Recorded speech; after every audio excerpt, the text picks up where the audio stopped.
The cold metal of the Adeptus Arbite's patrol van pressed against my back, and I remember thinking how strange it was that this would be the thing I noticed in what might be my last hour of freedom. Not the weight of the chains binding my wrists, not the smell of recycled air thick with the sweat of a dozen other prisoners, not even the faces of the arbitrators who had caught me with my hands wrapped around a crate of corpse starch rations that did not belong to me. Just the cold metal against my spine and how it reminded me of the processing tubes in the lower hab blocks where I had been born 24 standard years ago. My name is Thomas Wren, and on the day I stole food made from the dead, I learned that the Imperium wastes nothing, especially not thieves. The patrol van lurched to a stop outside the precinct fortress, a massive structure of black rockcrete that rose from the hive city's mid-levels like a broken tooth. They hauled us out one by one, our chains clanking against the metal floor as we stumbled into the harsh white light of the processing bay. The man next to me, a thin creature with hollow eyes and the gray skin of someone who had spent too long in the lower levels, muttered prayers to the Emperor under his breath. The woman behind me said nothing, but I could hear her breathing, quick and shallow, the sound of someone who knew they were about to die. I did not pray. I had stopped believing that the Emperor listened to people like me around the same time I realized that the ration dispensers in our hab block only ever gave out food on alternating days, and sometimes not even then. They separated us by crime. Murderers to the left, heretics to the center, thieves and debtors to the right. I shuffled to the right with perhaps 20 others, our chains making a sound like wind chimes in a storm. An arbitrator with a bionic jaw and eyes that glowed faint red scanned us with a data slate, marking each of us with a number that appeared on the screen hovering above his wrist. When he reached me, he paused, his optical implants focusing with a mechanical whir that I could hear even over the murmur of prayers and weeping. Thomas Wren, Hab Block 7 Gamma, Subsector Tertius. Theft of Departamento Munitorum property, specifically 14 kilograms of sanctioned corpse starch rations marked for frontline deployment. This is your third offense. Previous crimes include theft of promethium, theft of recycled water, and unauthorized presence in restricted manufacturing zones. His voice came through a Vox unit embedded in his throat, each word sharp and clear and entirely without mercy. I was hungry, I said, because it was true and because I had nothing left to lose by being honest. The rations I had stolen were meant for soldiers fighting on some distant world I would never see. Men and women who died so that the Imperium could continue its endless grinding war against everything that moved in the darkness beyond our worlds. But in the moment when I broke the seal on that crate and saw the gray bars inside, each one stamped with the letters CS and a string of numbers that probably meant something to someone somewhere, all I could think about was how my sister had died 2 months before from the wasting sickness, and how maybe if we had been able to afford better food than the synthetic paste that came from the communal dispensers, she might have lived a few more years. Emperor, forgive me, but I had been very hungry, and the dead did not need to eat. The arbitrator's mechanical eyes did not blink. Hunger is not an excuse for theft. The Emperor provides for those who serve him faithfully. You have proven yourself unfaithful. Sentence: summary execution by lass fire, to be carried out within the hour, or commutation to salvage duty for life in service to the Departamento Munitorum's recovery operations. Choose. He said it the way someone might offer you tea or recaf, as if the choice between dying and something worse than dying was a casual thing, a minor administrative detail to be filed away and forgotten. I had heard stories about the salvage crews. Everyone in the lower hives had heard stories. They called them corpse collectors, bone pickers, the Emperor's vultures. They worked the battlefields after the fighting stopped, stripping the dead of anything useful, dragging bodies to the grinding stations where they would be processed into the rations that fed the next wave of soldiers. It was said that salvagers rarely lasted more than a few months before they died in bombardments or were killed by wounded enemies or simply went mad from the horror of what they did every day. It was also said that death by last fire was quick, painless, and came with the Emperor's blessing. I thought about my sister's face in those last days, how the skin had pulled tight over her bones, and how her eyes had gone distant with pain. I thought about how she had asked me to sing the old lullabies our mother used to hum back before the consumption took her too. I thought about dying in this cold processing bay with a hole burned through my chest and how my body would probably end up in someone else's rations. "Salvage duty," I said, and the words tasted like ash in my mouth. The arbitrator made a mark on his data slate. "Strip him. Mark him. Collar him. Next." They took me to a side chamber where servitors with blank faces and mechanical hands removed my clothes with efficiency that suggested they had done this thousands of times before. The air was cold against my skin, and I could see my breath misting in front of my face as they sprayed me down with chemical cleaners that burned where they touched cuts and scrapes I had not known I had.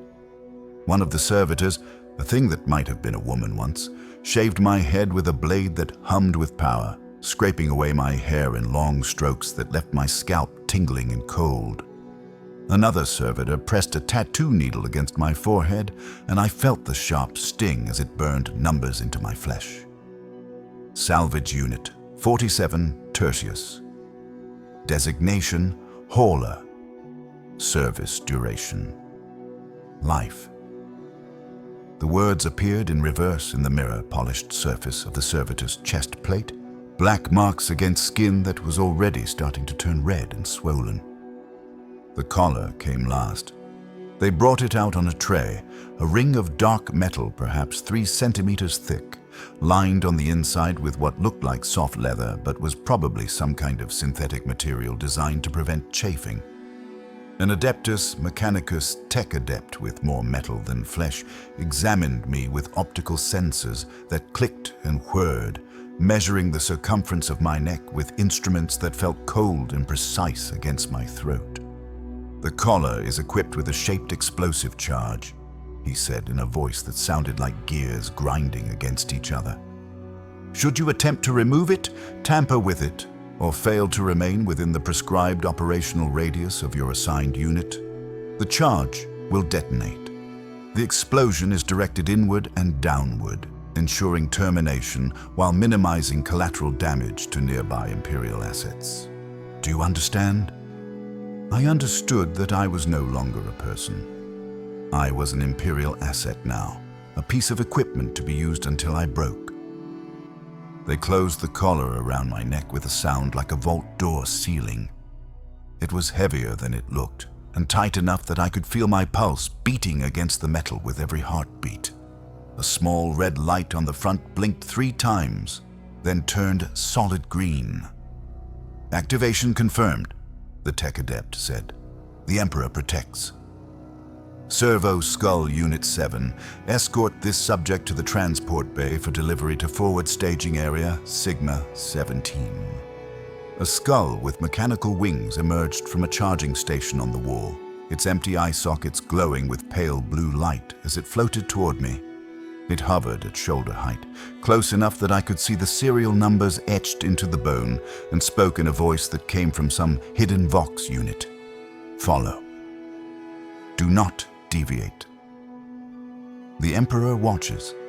And so I followed that floating skull through corridors that smelled of oil and chemical cleaners, past holding cells filled with people whose crimes I would never know, until we reached a loading bay where a transport waited with its rear doors open like a mouth. There were perhaps 30 others already inside the transport, all of them with shaved heads and fresh tattoos and collars that blinked with the same green light as mine. We did not speak to each other. What was there to say?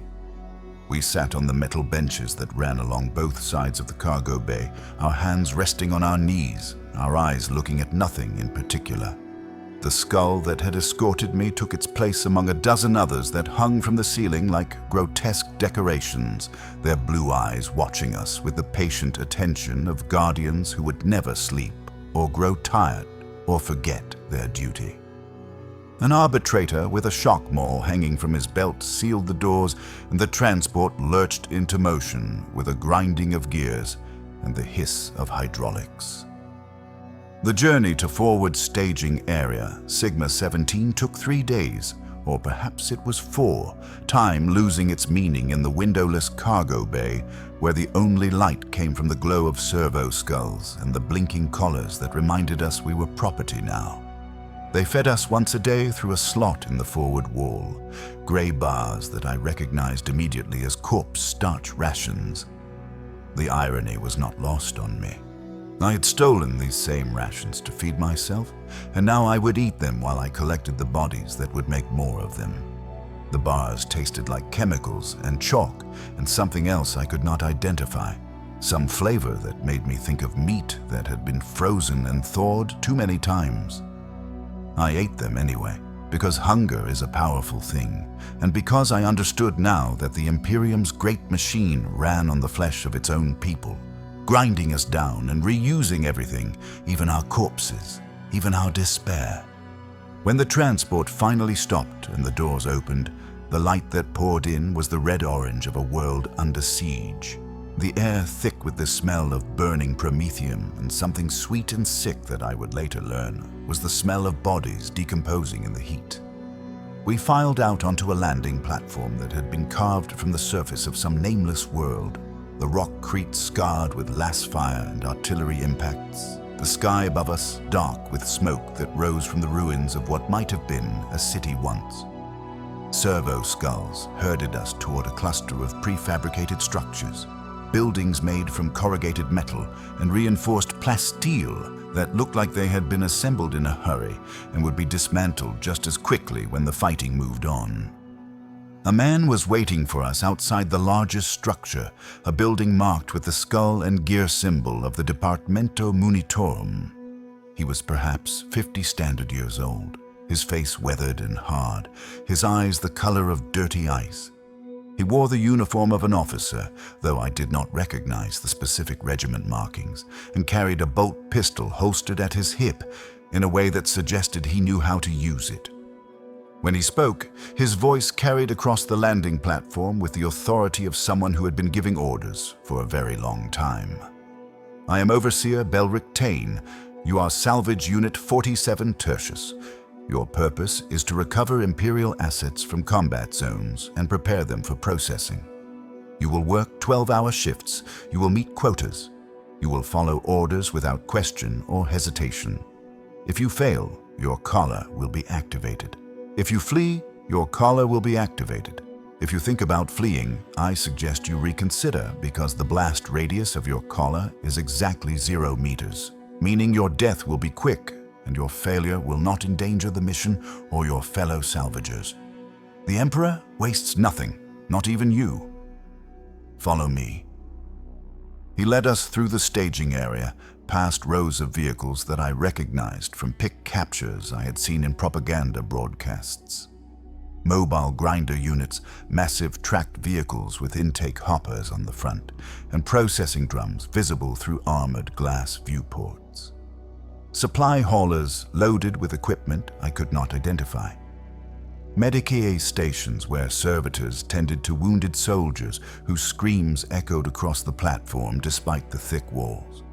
We passed stacks of crates marked with Imperial Aquilas and serial numbers, the contents unknown but probably containing ammunition or armor or other necessities of war. Everything was organized with brutal efficiency, every meter of space utilized, every person and machine moving with purpose through the organized chaos of war logistics. Our quarters were in a long building that had once been a barracks for regular Imperial Guard units, the walls still bearing the faded insignia of the 78th Cadian Regiment. Belric Tane pushed open the door and gestured us inside with an impatient wave of his hand. "Bunks are assigned by arrival. Gear lockers at the foot of each bed. Your equipment has already been distributed. You have 2 hours to rest and prepare yourselves.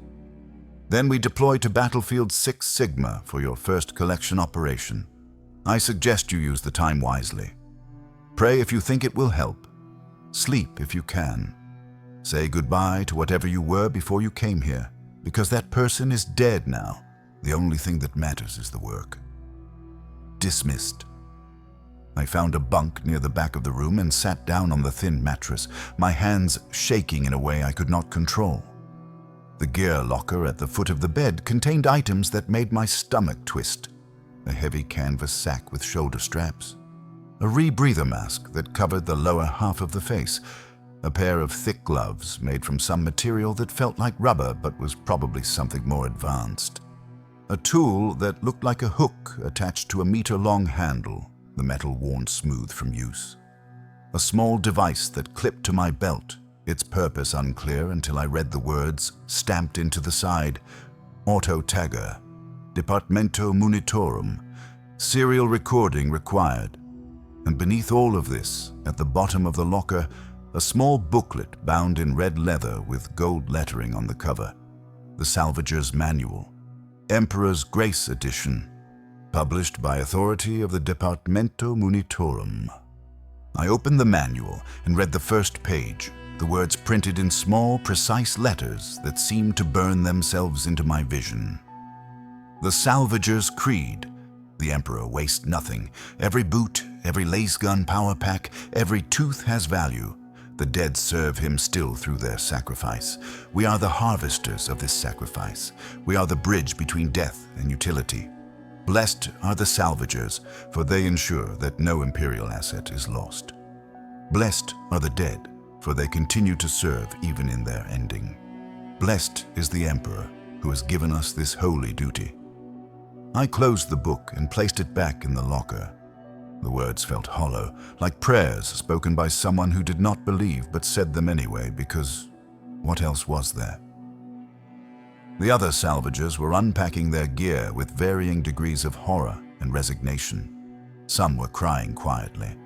Others sat on their bunks with expressions of numb shock. A few, those who I guessed had been criminals or soldiers in their previous lives, examined their tools with professional interest, turning the body hooks over in their hands and testing the weight and balance. One man near my bunk, an older fellow with scars on his arms and a tattoo on his neck that marked him as having served time on a penal world, caught my eye and nodded. "Name's Gren," he said in a voice roughened by too much cheap alcohol and not enough clean air. "Been doing this for 20 standard years, lost 3 fingers to a still live grenade, 2 toes to frostbite on Volg Prime, and most of my sanity somewhere along the way. You look like you're about to throw up. Don't. Save it for the field. First time's always the worst." "How do you survive it?" I asked, because I genuinely wanted to know. 20 years of collecting corpses seemed like an eternity, a sentence worse than death because it stretched on and on with no hope of parole or reprieve.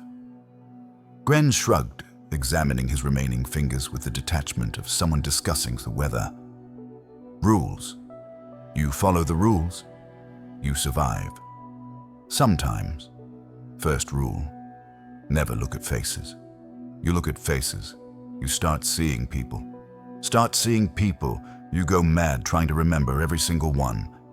Second rule, Imperial dead first, always. The Overseer will execute you himself if you touch a Xeno's corpse before our boys are cleared. Third rule, boots before weapons, weapons before armor. Quartermaster says the priority list changes depending on supply needs, but boots is always first because soldiers can't fight if their feet are frozen or rotting. Fourth rule, if it's still warm, meaning if the body died within the last few hours and there's still blood pumping or muscles twitching, you call the Quartermaster. He decides if they get the Emperor's peace or if they go to the Medici. Fifth rule, enemy dead go to separate grinders. Can't contaminate Imperial corpse starch with Xeno's flesh. Emperor knows what diseases they carry. I absorbed this information slowly, trying to imagine myself following these rules, trying to picture myself stripping bodies and dragging them to grinding machines like it was just another job, just another way to serve the Emperor. and earn my continued existence. "What happens if we don't meet quotas?" I asked. Gren's expression did not change. "You ever see someone's head explode from the inside?" The collar charge is shaped to implode rather than explode. Blows your skull inward so hard that your brain comes out through your nose and eye sockets. Kills you instantly, no mess for the other workers to clean up. Very efficient. Seen it happen maybe 30 times in my 20 years. Always someone who couldn't handle the work. Always someone who thought they could run or hide or just give up and stop moving. The collars track our vital signs and our location. If you stop moving for more than 15 minutes and you're not in a designated rest area, collar activates. If you move more than 200 meters from the collection zone markers, collar activates. If your heart rate stays elevated in a pattern that suggests panic attack or psychological break, collar activates. The system is designed to maximize efficiency and minimize waste. We are tools, Ren. Tools don't get to quit. The 2 hours passed both too quickly and not quickly enough. I tried to rest but could not sleep, my mind racing through scenarios that all ended the same way, with me dying in some battlefield far from home, my body processed into rations that would feed soldiers I would never meet. Around me, the other salvagers prepared themselves in their own ways. Some prayed, whispering litanies to the Emperor in voices hoarse with desperation. Others sharpened the edges of their body hooks against whetstones, the sound of metal on stone a steady rhythm that filled the barracks. A woman near the front of the room vomited into a waste bin, then cleaned herself up and sat back down on her bunk with a composure that suggested she had already decided to accept whatever came next. When Belric Tain returned, he was accompanied by a squad of armed guards and a tech adept who carried a data slate covered in scrolling numbers and status indicators. Unit 47 Tertius, assemble for deployment briefing. Move with purpose. We filed out of the barracks and formed rough lines on the landing platform, our rebreather masks hanging around our necks, our canvas sacks slung over our shoulders, our body hooks held at our sides like weapons that would never fire but would be used just as much. The overseer stood before us, his face illuminated by the red light of the burning world, and began to speak in a voice that cut through the sound of distant artillery and the howling of the wind. Battlefield 6 Sigma is a manufactorum complex approximately 20 kilometers north of this position. The 101st Cadian Regiment launched an assault on Tau-held positions 18 hours ago. The assault was successful. Estimated Imperial casualties, 800 to 1,000 killed in action. Estimated enemy casualties, 400 Tau Fire Warriors, various support units. Your task is to process the battlefield, recover all Imperial assets, catalog enemy equipment for Mechanicus analysis, and prepare bodies for grinding. You have 8 hours to complete this task. Servo skulls will track your progress. Failure to meet quota will result in collar activation. Questions? No one spoke. There were no questions to ask, no clarifications that would make this easier or more bearable. Excellent. Load into transports. The Emperor protects. Begin. The transport to Battlefield 6 Sigma was a Chimera armored personnel carrier, its interior stripped of anything comfortable or unnecessary. Just metal benches and harness straps and the overwhelming smell of sweat and fear. We sat in silence as the vehicle bounced and lurched across terrain scarred by warfare, the sound of the engine mixing with the muffled thump of distant explosions and the occasional crack of small arms fire. Through the small viewport near my head, I could see the landscape rolling past, a nightmare vision of cratered earth and burned-out buildings and the twisted wreckage of vehicles that I could not identify. The sky was the color of old blood, and ash fell like snow, coating everything in a fine gray powder that reminded me of the corpse starch bars we had eaten. When the Chimera finally stopped and the rear ramp lowered, the smell hit me like a physical blow. It was the smell I had noticed when we first arrived at the staging area. but concentrated now, so thick and heavy that I could taste it on my tongue even through the rebreather mask that I pulled up over my nose and mouth. Sweet and rotting and chemical all at once, mixed with the acrid stench of burned promethium and the copper tang of blood in quantities I had never imagined. Old Gren nudged me forward with his elbow. "Move, boy." Standing still just makes it worse. I stepped down the ramp and onto the battlefield, and in that moment I understood that the person I had been was truly dead, and what remained was something else entirely. The battlefield stretched before us for perhaps a kilometer in every direction. The ground churned into a sea of mud and ash, and things I did not want to identify. Bodies lay scattered like broken toys, some intact, others torn apart by the terrible forces of modern warfare. I saw a guardsman missing everything below his waist, his upper body propped against a piece of rubble, his face frozen in an expression that might have been surprise or might have been something else. I saw another soldier, this one burned so badly that I could not tell if they had been male or female. Their uniform fused to their flesh in ways that made my stomach heave. I saw a crater filled with water and blood and pieces of people, the liquid surface reflecting the red sky above in a perfect mirror of hell. And everywhere, scattered among the dead, were the tools of war, laser guns and power packs, flak armor pieces, helmets and boots and gloves, ammunition clips and grenades, combat knives and entrenching tools, dog tags that hung from chains around necks that would never draw breath again. Belric Tane stood at the edge of the collection zone, a servo skull hovering at his shoulder, and gestured toward the field of dead with a sweep of his hand. "Begin processing. Standard priority protocols. Work in pairs. Call for the collection servitors when you have filled your sacks." The Emperor watches. "Prove yourselves worthy of his mercy." He said it like a benediction, like a prayer, and perhaps in his mind, that is what it was. I moved forward with Gren at my side, our boots squelching in mud that I tried very hard not to think about. The veteran Salvager approached the nearest body with the casual efficiency of someone who had done this thousands of times before. It was a young man, no older than I was, wearing the distinctive uniform of the Cadian regiments. His left leg was missing, torn away at the hip, and his face was very pale beneath the dirt and blood. Gren knelt beside him and began to work, his movements quick and practiced.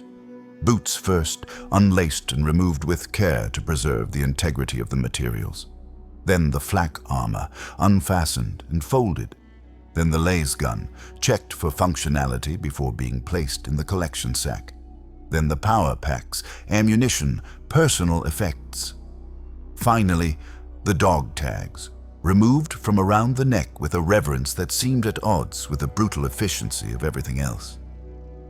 "Your turn," Gren said, nodding toward another body nearby. "Remember the rules. Don't look at the face." The body was a woman, perhaps 30 standard years old, with dark hair that was matted with blood and dirt. She had been shot through the chest, the last fire burning a hole through her armor and the flesh beneath. I could see the edges of the wound, blackened and cauterized, and I could smell the distinctive odor of cooked meat that made me think of the protein bars we got from the dispensers back in the hive. My hands shook as I reached for her boots, my fingers clumsy with the laces. I tried not to look at her face, but it was impossible not to see it in my peripheral vision, impossible not to notice that her eyes were still open, staring up at the red sky with an expression that might have been peaceful if not for the circumstances of her death. I wondered who she had been before she became this. I wondered if she had family waiting for her somewhere, people who would never know exactly how she died or where her body ended up. I wondered if her flesh was already being processed into rations, if parts of her were already feeding the next wave of soldiers who would die in the next battle on the next world in an endless cycle that would only stop when the Imperium itself finally fell. The boots came off with difficulty, the laces stuck with dried blood and mud. I placed them in my sack and moved on to the armor, unfastening the straps and pulling it away from her body. Her uniform underneath was soaked with blood, but the armor itself was mostly intact, salvageable. The laser gun was lying nearby, half buried in the mud. I pulled it free and checked it as Gren had shown me, pressing the activation stud and seeing the power indicator light up amber. Still functional. Into the sack. The power packs next, 4 of them clipped to her belt. Her combat knife, the blade etched with a prayer in low Gothic that I did not stop to read. Her dog tags, 2 pieces of stamped metal on a chain that clinked together as I lifted them over her head. I read the tags despite myself, despite knowing that it would make this harder. Corporal Helena Marin, 101st Cadian Regiment, 3rd Battalion, 2nd Company. Blood type: O negative. Faith: Orthodox Imperial Creed. Next of kin: mother, father. I placed the tags in the sack and tried not to think about her mother and father, tried not to imagine them receiving notification that their daughter had died in service to the Emperor, tried not to picture them eating rations that might contain pieces of the girl they had raised and loved. The work continued. One body after another, each one stripped of anything useful, each one reduced to its component parts in a process that felt like desecration, even though I knew it was necessary, even though I knew that this was how the Imperium functioned, recycling everything, wasting nothing, turning death into a resource to be managed and processed and redistributed. Old Gren worked beside me, offering occasional advice or correction when I made mistakes. Don't fold the armor like that. It damages the plates. See how I do it? Flat, stacked, organized. Makes it easier for the mechanicus to sort later. Or check inside the helmet before you bag it. Sometimes there's personal effects, letters, picked captures. Those go to the administratum for records. They might notify families if they have time, but probably not. Or that lasgun's power pack is cracked. See the green residue? Leaking energy cells. Set it aside for hazmat disposal. If you put it in the regular sack, it might explode when the servitors compressed the load. Around us, the other salvagers worked with varying degrees of competence and horror.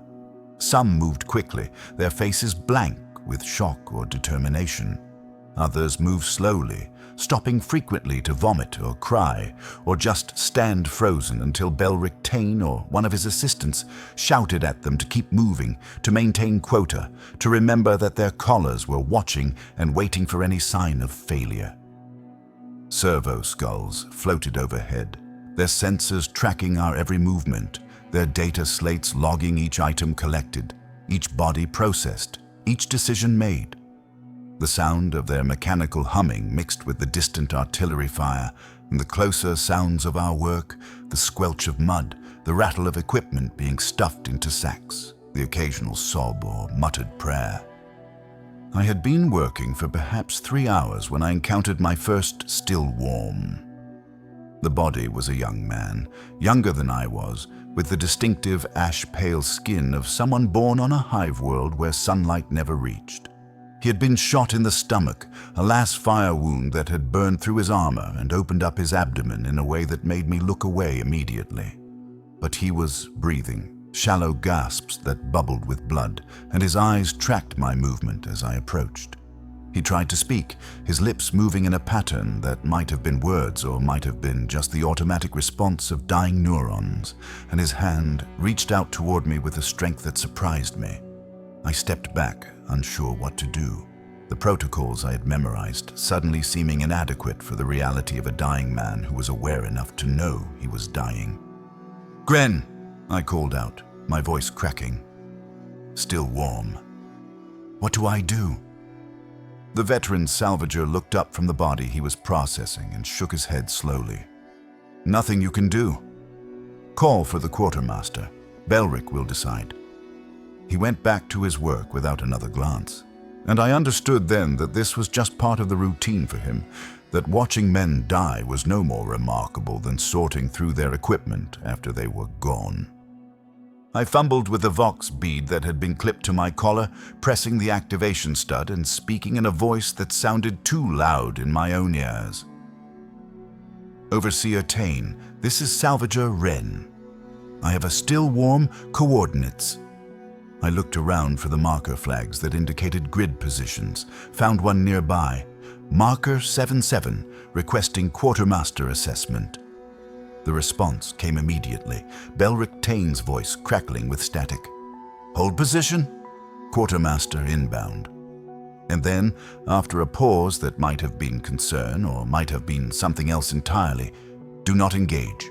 Do not attempt aid. Wait. The quartermaster arrived within minutes, and I understood immediately why Gren and the others spoke of him with something approaching fear. He wore the uniform of the Death Corps of Krieg, the distinctive greatcoat and gas mask that made him look more like a figure of death than a battlefield medic.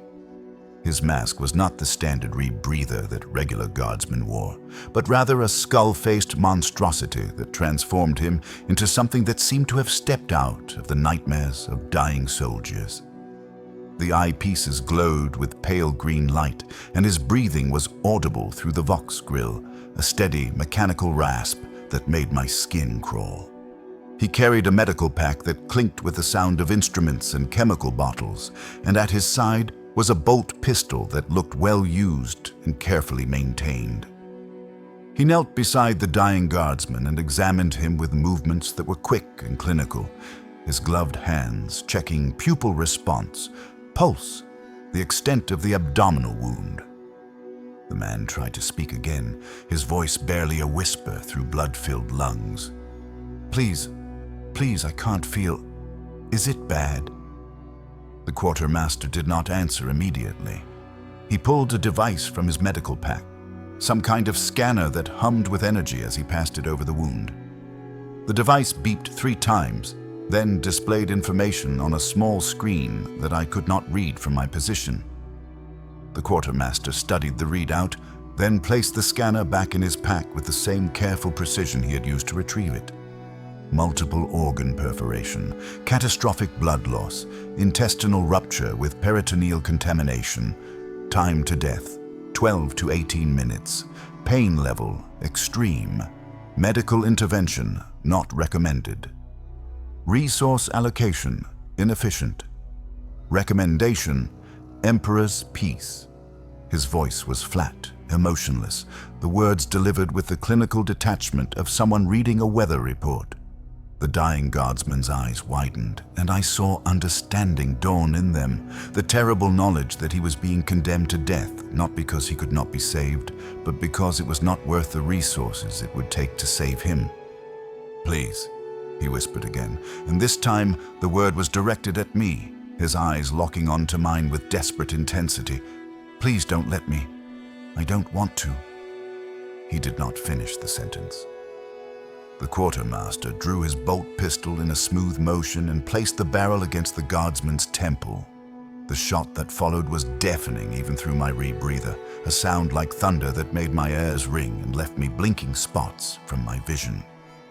Where the young man's head had been, there was now just a crater of blood and bone and gray matter, the body twitching in death spasms before finally going still.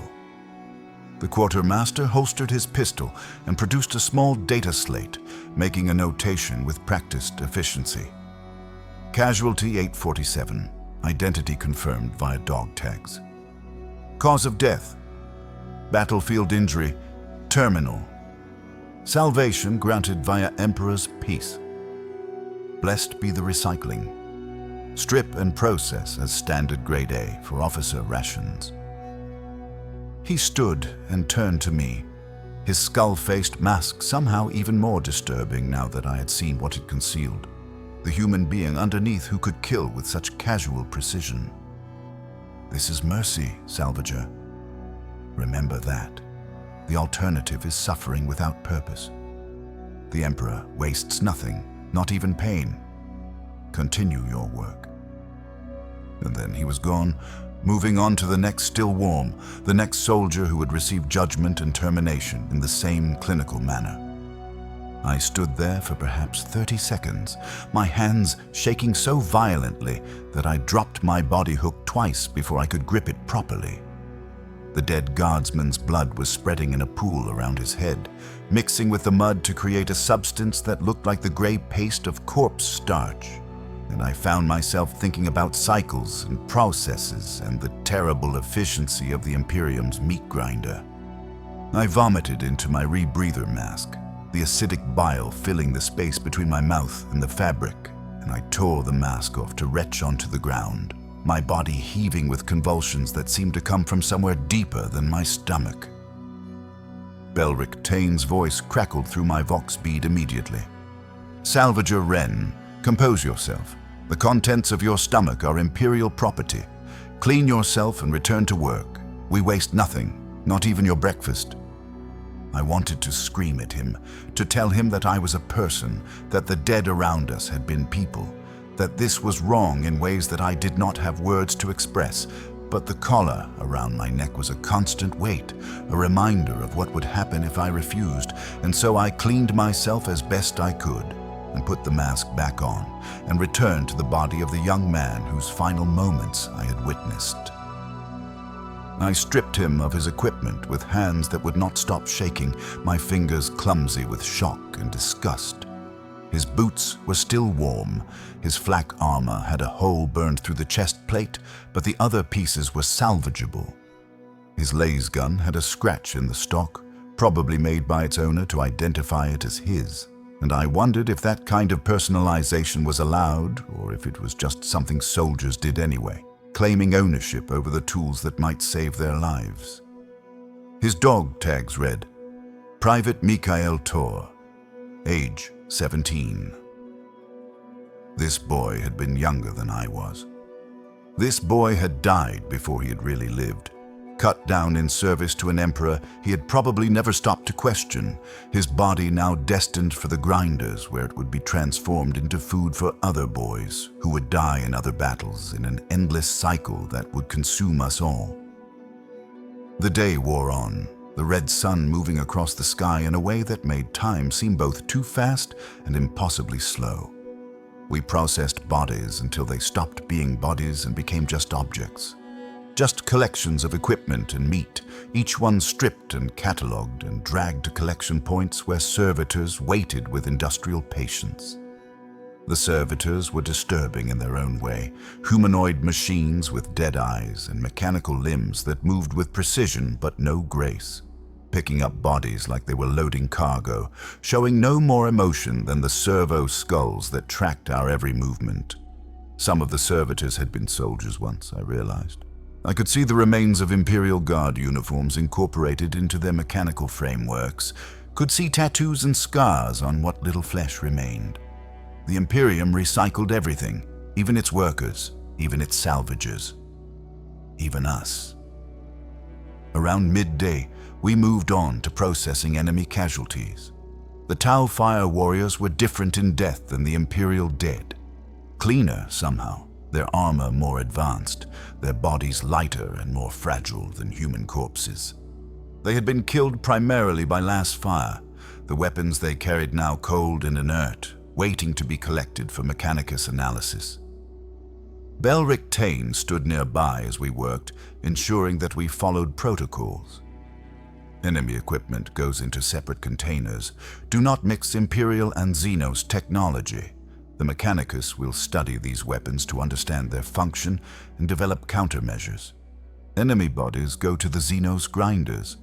Under no circumstances are Xenos and human remains to be processed together. The contamination would be unacceptable. I found myself working next to a salvager I had not spoken to before, a woman perhaps 40 standard years old, with the hard look of someone who had seen too much and survived anyway. She was stripping a Tau Fire Warrior with quick, efficient movements, her face betraying no emotion even when she uncovered the fact that this particular alien had been female. Its chest plate configured differently than the male's. "First time seeing Xenos?" she asked without looking up. "First time seeing any of this," I admitted. She nodded, working a power cell loose from the Tau's weapon. "Gets easier. or you go mad. One or the other. Me, I've been doing salvage work for 8 years. Started as a debtor, couldn't pay my tithe to the administratum, got offered this instead of starvation. Thought I'd die in the first week, but here I am, still breathing, still collecting, still serving. You want to know the secret?" She paused, finally looking up at me with eyes that were the color of dirty ice.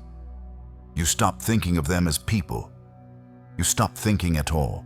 You just move, you just work, you just do what needs doing until the day your collar activates, or an enemy kills you, or you're just too old and broken to be useful anymore. That's the secret. No thinking, no feeling, just working, just surviving one more day." Her words stayed with me as we continued the processing. The Tau bodies went into separate piles, their equipment carefully catalogued and marked for Mechanicus retrieval.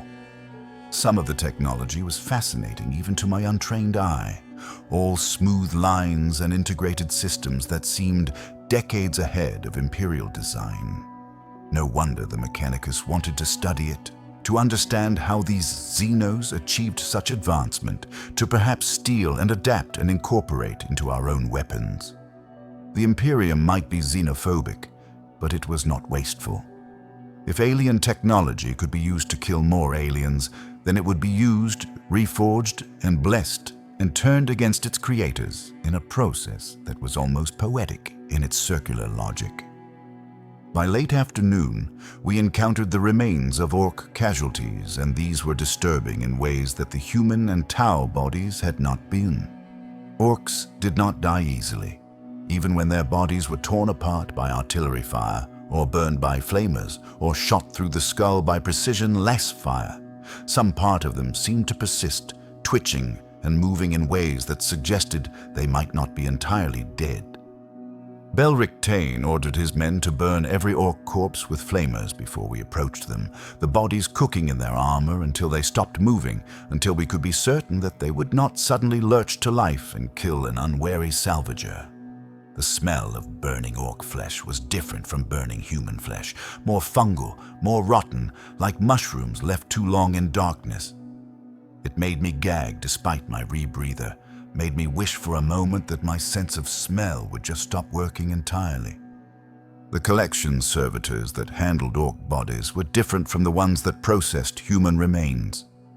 These were heavily armored, equipped with industrial cutting tools and heavy lifters, designed to handle the massive weight and bulk of Orc corpses. They worked with mechanical precision, dismembering the bodies into pieces small enough to load into the Xenos' grinders, their chainsaw attachments screaming as they cut through green flesh and thick bone. I watched one servitor cut apart an Orc that must have stood 3 meters tall in life, its body covered in scars and crude augmentations that suggested it had been a veteran of many battles. The servitor showed no hesitation, no recognition that this had once been a living creature, however monstrous. It was just another task, another job to be completed with maximum efficiency and minimum waste.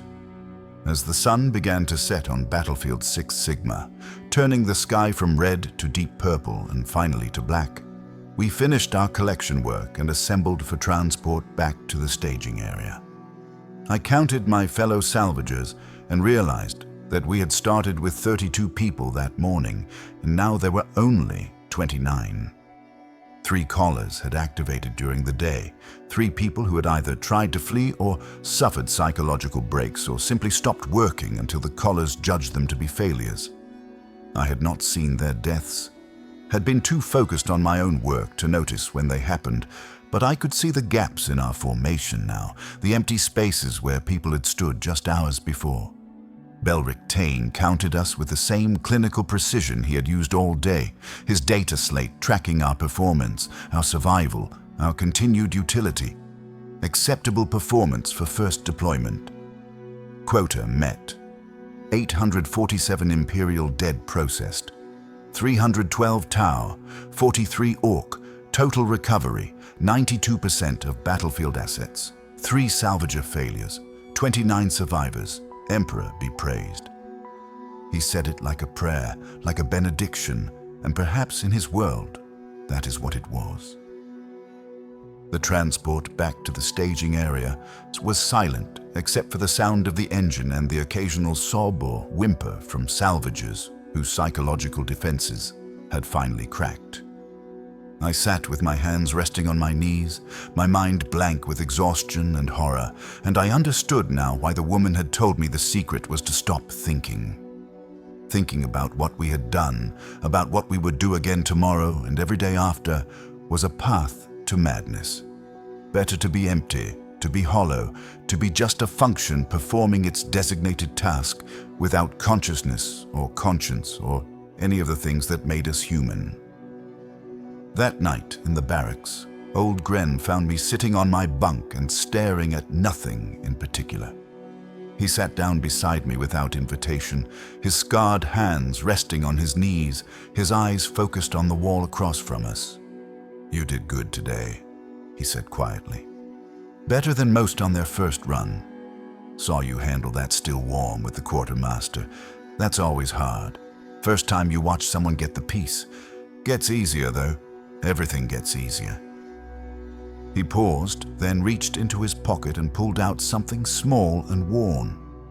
It was a piece of metal, roughly circular, with words etched into the surface that I could barely read in the dim light of the barracks. "Prayer token," he explained. "Standard issue for salvagers who last more than a year. Says, 'Emperor, preserve us. Emperor, receive them. Emperor, waste nothing.' 3 lines, 3 truths.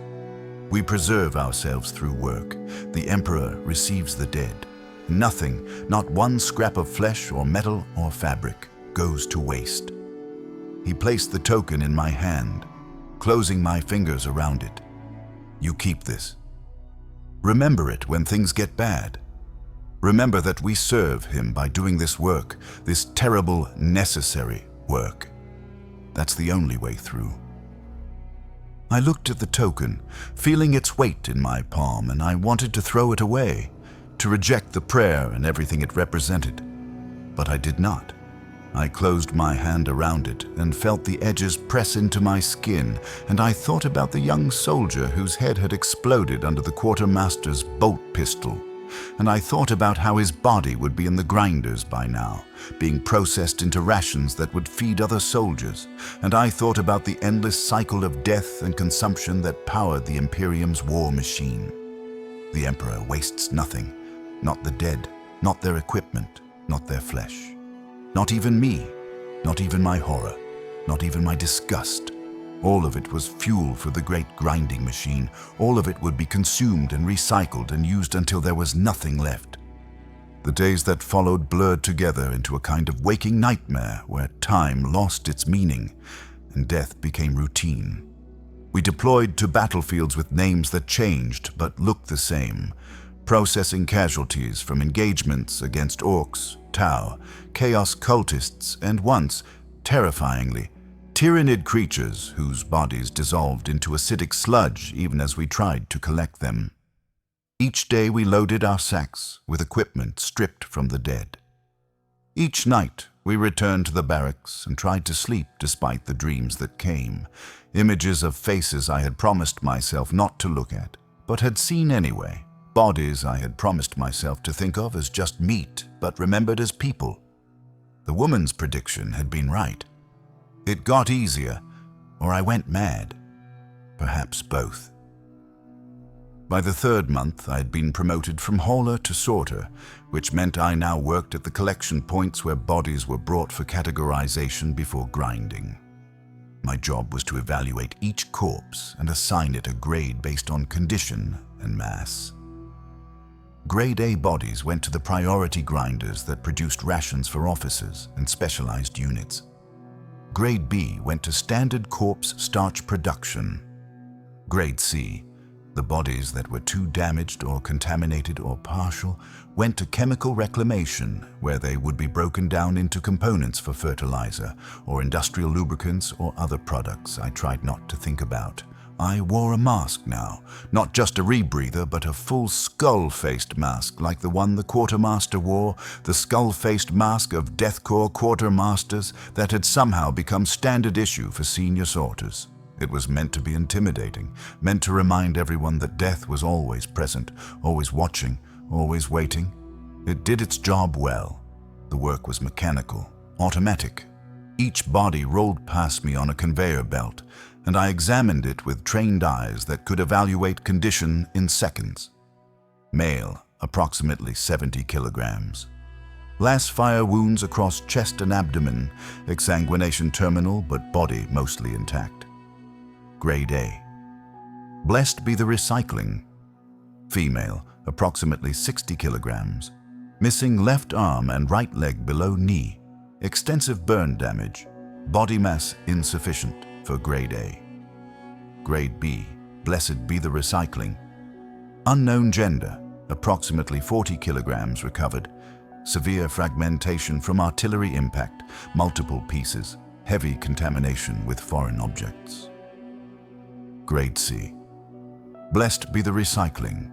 Over and over, 40 bodies per hour, 8 hours per shift, 320 bodies per day. I marked each one with a spray-painted designation and sent them on to the grinders, and I did not think about who they had been or who might have loved them or whether they had died well or badly. I just processed them, catalogued them, turned them from people into resources with the efficiency that would have made the Departamento Munitorum proud. The grinders themselves were nightmares of industrial engineering. I worked near them now, close enough to see the entire process from beginning to end, and I understood why most salvagers lasted only a few months before they broke. The bodies went into intake hoppers at the front of the machines, whole corpses dropped into mechanisms that looked like the mouths of vast metal beasts. The hoppers fed into grinding drums, massive cylinders lined with blades and crushing plates that rotated with relentless patience, breaking down flesh and bone and anything else that went in. Through armored glass viewports, you could watch the transformation, see bodies become chunks, become pieces, become paste.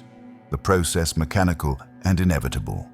Chemical additives sprayed into the drums at precise intervals, breaking down cellular structure, sterilizing contaminants, adding flavoring agents that supposedly made the final product more palatable, though from what I heard from the soldiers who ate it, those agents did not work very well. The paste that came out the other end was gray-green, thick as tar, processed through filtration systems that removed bone fragments and metal pieces, and anything else that might make it inedible. The paste flowed into storage tanks, each one marked with production codes and nutritional content data, waiting to be loaded into shipping containers and sent to wherever the Departamento Munitorum needed corpse starch delivered. Some went to forward operating bases where soldiers needed emergency rations. Some went to hive worlds where the population had grown too large for conventional food production. Some went to naval vessels where storage space was at a premium and every kilogram of food had to provide maximum nutrition. The system was brilliantly efficient, turning death into sustenance, ensuring that the Imperium soldiers would always have something to eat, even if that something was the flesh of their fallen comrades. The Emperor wastes nothing, not even the dead. I worked the night shift once, watching as bodies from a particularly brutal engagement against World Eaters, Chaos Space Marines were processed. These bodies were different, damaged in ways that regular battlefield casualties were not. The World Eaters did not just kill, they butchered, their chain weapons tearing through armor and flesh with savage enthusiasm that went beyond tactical necessity. Many of the bodies that came through were missing heads, taken as trophies by the enemy. Many more were so badly mangled that they barely qualified as Grade C, going straight to chemical reclamation because there was not enough intact tissue to be worth grinding. I processed them one by one, spray painting each with its designation, and I found myself wondering about the men who had killed these soldiers, the Chaos Space Marines who had once been loyal servants of the Emperor and now served darker powers. Did they eat their enemies? Did they process their dead into something useful? Or did they simply let bodies rot where they fell, wasting resources in the name of whatever mad gods they worshipped? Old Gren died in the 5th month. We were deployed to a battlefield that had not been fully cleared, artillery still falling at irregular intervals as the combat engineers tried to destroy enemy fortifications. A shell landed too close to our collection point, and the blast tore through 3 salvagers, killing them instantly and wounding 4 others. Gren took shrapnel to his chest and throat, the metal fragments cutting through his rebreather and severing his trachea. He drowned in his own blood before the quartermaster could reach him, his hand clutching the prayer token he had carried for 20 years. I watched him die, watched the light go out of his eyes, and I felt nothing. Not grief, not anger, not even sadness. Just emptiness, a hollow space where emotions should have been. They processed his body that same day. Grade B because the shrapnel had damaged too much tissue for Grade A classification. I sorted him myself, spraying his designation onto his chest while his blood was still wet.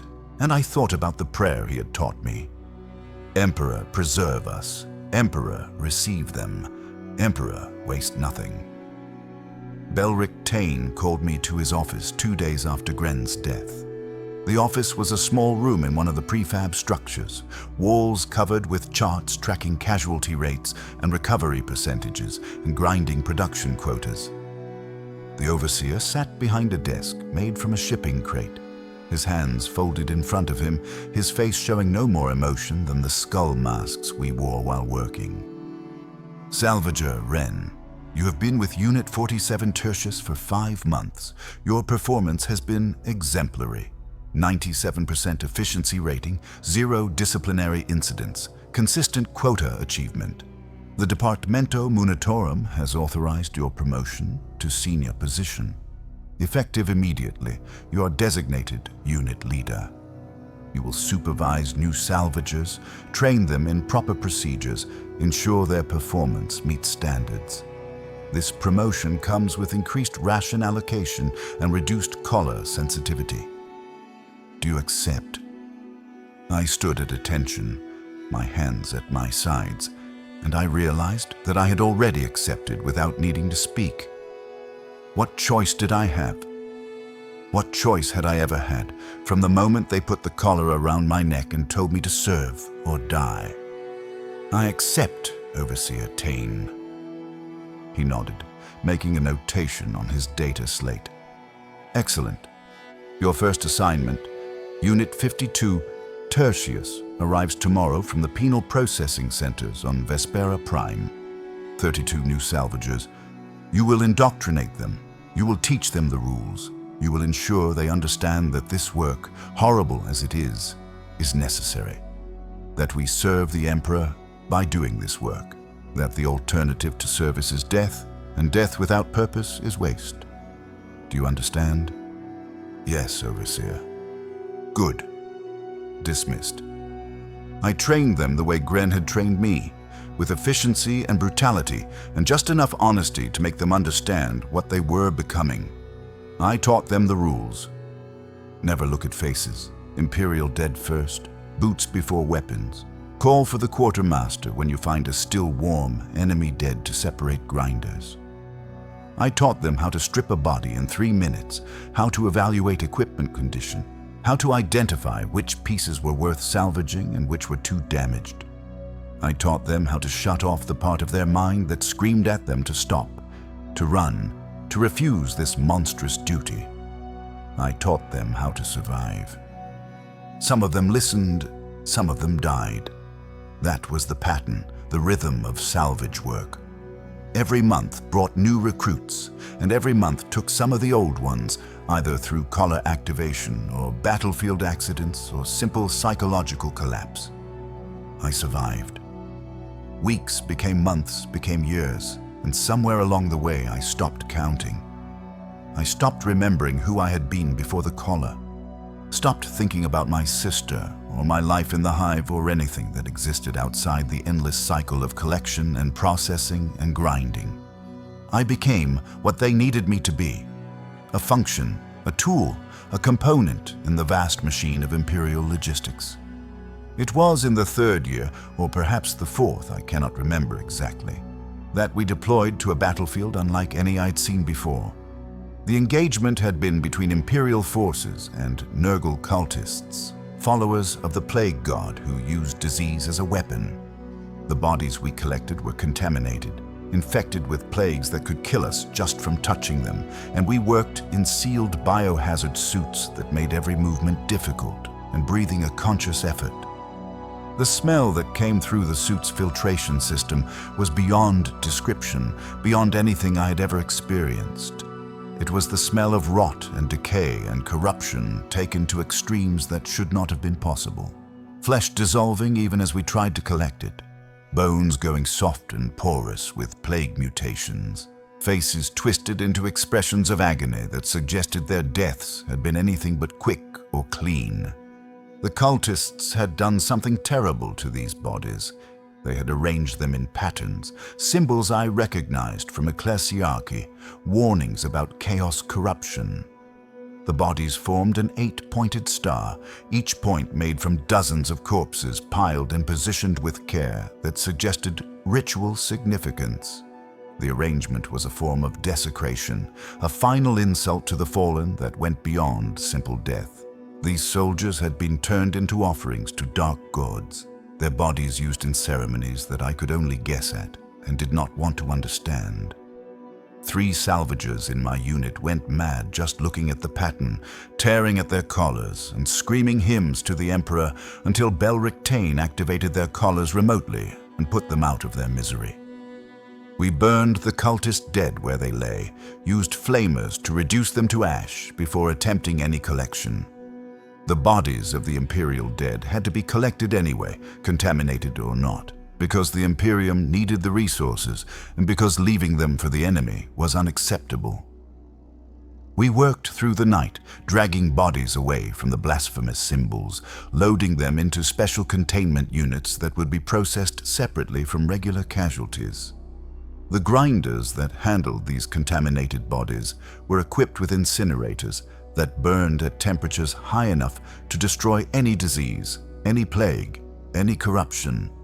The ash that resulted would be used for fertilizer on agri-worlds, the minerals reclaimed, nothing wasted even when everything was contaminated. As I dragged a body away from one of the symbol's points, my biosuit tore on a piece of jagged metal, and I felt something wet and warm touch my skin beneath. I froze, understanding immediately what this meant. Exposure, contamination, infection. I should have reported it, should have called for medical assistance, but I knew what would happen. The quartermaster would examine me, determine that treatment was inefficient, and give me the Emperor's peace with the same clinical detachment he showed everyone. I thought about that for perhaps 10 seconds. Thought about ending my existence with a bolt round through the skull, and then I decided that I would rather take my chances with disease than accept termination.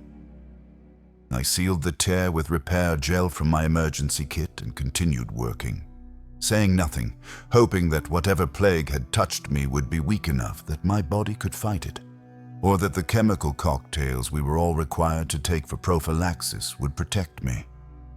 I did not die. The contamination, whatever it had been, either did not take or was destroyed by the antitoxins in my system. But something changed in me that night, some final barrier between who I had been and what I had become. I realized that I had chosen to continue living, even knowing that continuing to live meant continuing to do this work, continuing to process the dead, continuing to serve the Emperor by turning corpses into resources. I had chosen this, not because of the collar, not because of fear of death, but because some part of me had accepted that this was my purpose now, my role in the vast machinery of the Imperium. I was a salvager. I was a processor of the dead. I was a bridge between death and utility, and that bridge was necessary, however horrible, however soul-crushing, however monstrous it seemed. By the 5th year, I had become what old Gren had been when I first met him. A veteran, a survivor, someone who trained the new recruits and watched them die and trained their replacements without emotion or attachment. I led Unit 47 Tertius with the same brutal efficiency that Belric Tain had led us, ensuring quotas were met, ensuring that no Imperial asset was wasted, ensuring that the work continued no matter what horrors we encountered. I wore my skull mask without irony now, understanding that it was not just a symbol, but a truth. We were Death's servants, Death's harvesters, Death's recyclers. We collected what remained after battles ended, and we ensured that even in death, the Emperor's subjects continued to serve. The battlefield we deployed to on what would be my 6th anniversary as a Salvager was a victory against an Orc wave. A massive engagement that had cost thousands of Imperial lives, but had broken the back of the Xenos invasion. Bodies stretched in every direction, Imperial and Orc, mixed together in piles that suggested the fighting had been hand-to-hand at the end. Bayonets and blades against crude Orc choppers. Humans against greenskins in combat that had come down to who could kill faster and more brutally. I led my team across the battlefield, directing them to collection points, supervising the work with practiced ease born from years of experience. This was my duty. This was my purpose. This was what I had become.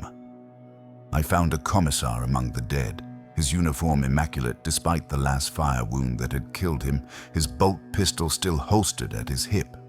He had been shot through the chest, the wound clean and precise, probably by an Orc sniper if such things existed. His face was peaceful, his eyes closed, his expression suggesting he had died quickly without suffering. I knelt beside him and began the familiar ritual of collection. Boots still polished, uniform, expensive fabric worth recycling for new commissars. Bolt pistol, a beautiful weapon with engravings along the barrel, prayers in high Gothic that spoke of judgment and sacrifice. Medals on his chest, commendations for valor that would be catalogued and stored and perhaps awarded to someone else someday. Dog tags that marked him as Commissar Andren Colve, attached to the 88th Cadian Regiment, born on Cadia before the fall, veteran of 12 major campaigns. A life spent in service to the Emperor, a death that came in battle against his enemies. Honorable, necessary, final. As I removed his dog tags, the commissar opened his eyes. I jerked back, startled beyond words, my training momentarily forgotten in the shock of seeing a corpse that was not a corpse, a dead man who was somehow still alive. The commissar's eyes focused on me with difficulty. His pupils dilated with shock and pain, and his lips moved in an attempt to speak. Blood bubbled from his mouth, dark and thick, suggesting internal injuries that I could not see but could easily imagine. He was still warm, but I had not called for the quartermaster because I had been certain he was dead, because his wounds had looked terminal and his body had been cold to the touch. But here he was, breathing in shallow gasps, his hand reaching out toward me with desperate weakness. "Emperors, peace," he whispered, the words barely audible. "Please, the pain." I should have called for the quartermaster. That was the protocol, the rule we all followed. Still Worms went to the quartermaster for assessment and decision, but something in his face, something in his eyes, stopped me. This was a commissar, an officer of the Imperium who had spent his life maintaining discipline and order and enforcing the Emperor's will through summary execution when necessary. This was a man who had probably killed dozens of soldiers under his command for cowardice or heresy or simple failure, who had served the brutal logic of the Imperium without question or mercy. And now he was asking for the same thing he had given to others, a quick death, a release from suffering, the Emperor's peace granted with precision and without ceremony. I drew my last pistol, standard issue for senior salvagers, and I placed the barrel against his temple the way I had seen the quartermaster do hundreds of times.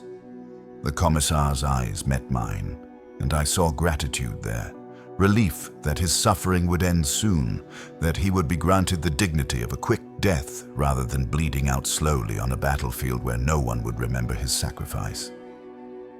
"Thank you, Salvager," he whispered. serve him well. And then I pulled the trigger, and his head jerked once, and he was gone, truly gone, his eyes going empty and his body going limp with the finality of death.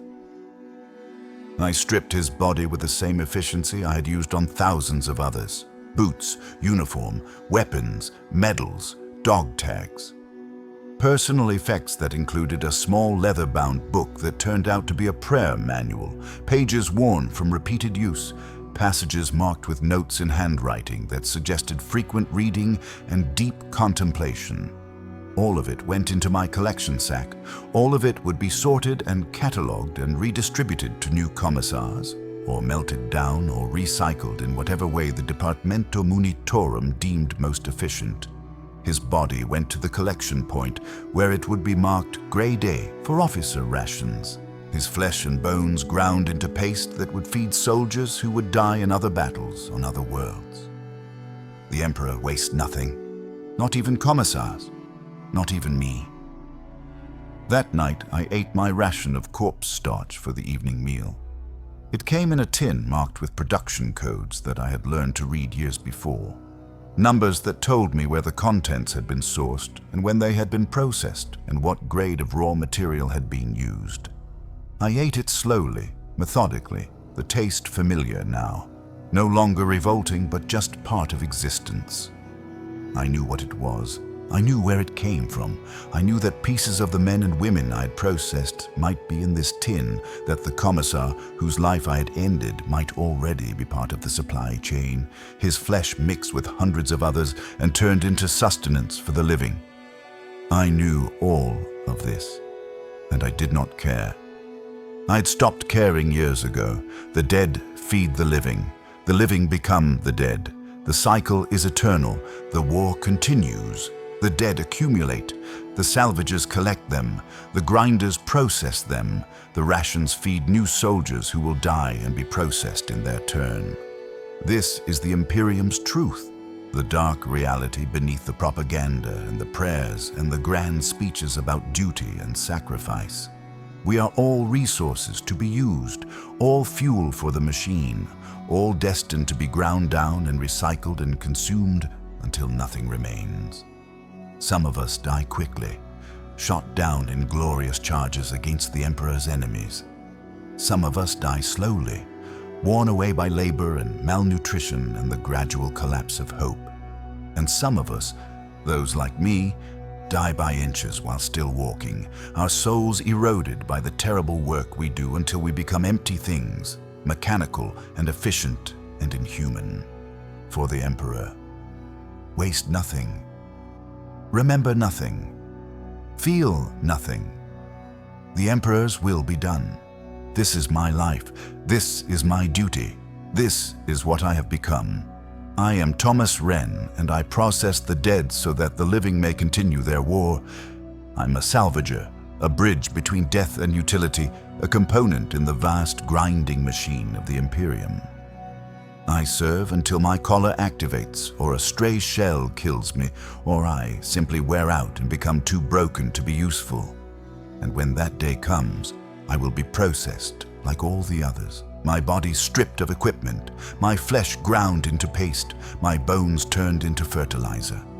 Nothing wasted, nothing mourned, nothing remembered. The Emperor protects, the Emperor provides, the Emperor wastes nothing. Blessed are the salvagers, for we ensure his will is done. Blessed are the dead, for they continue to serve.